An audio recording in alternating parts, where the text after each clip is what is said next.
I had also been at that point sober for like a year and I had no clue who I was.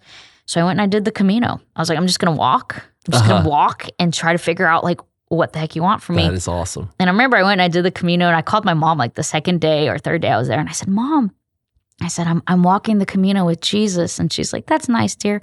And I said, no, really, the guy who plays Jesus, I don't know his name, but the one in the movie, he's here. He's walking the Camino. You're kidding me. So Jim Caviezel was actually out there walking the Camino. Oh my gosh. While I was there. And it was cool because him and I kind of bonded because he's a huge Dallas Cowboys fan. And we were there during football season.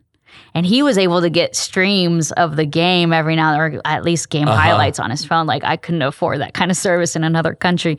But wow. So he would give me game updates. I'd see him. We would chat and that sort of thing. And so it was pretty cool. And she's like, "Did you get a picture?" I was like, "No." I'm the worst with pictures. Like I went to like other countries and did mission work. I'd come back with like 5 pictures after being there for like 6 months. But anyway, so I did the Camino, and a big part of it was every day I would wake up. I took the scripture. There's a scripture where Jesus says, who do people say that I am? Yes. And some of them chime in. Oh, some say you're Jeremiah. Some say you're a prophet. Some say you're Elijah. And then he goes, no. Who do you say that I am? And then Peter says, you're the Christ. And so that who do you say that I am, I kind of took that and I flipped it and I threw it back at him, at Jesus. And I said, well, who do you say that I am? Because I don't know. Because my whole life I've been an addict and I've been defined by these things. Now I'm sober. And now I thought I was supposed to go be a nun, and you rejected that. And then I thought I was going to be a consecrated single, like helping all these young people. And that didn't work out. Like, you got to tell me who I am because I have no clue.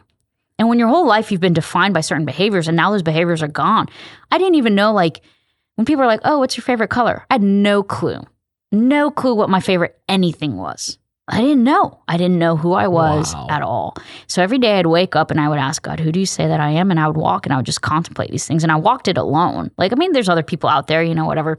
But I walked it alone. And sometimes I chat with people, like I said, I talked to, Jim Caviezel was out there because he was about to do the movie on St. Paul that he was working on. So he was there with his spiritual director and that sort of thing. So like I would chat to people and hear like, oh, why are you here? And that sort of thing. But for the most part, I was silent, trying to figure stuff out. And I got to the ocean and I was like, well, still don't have the answer to that question after asking it every day.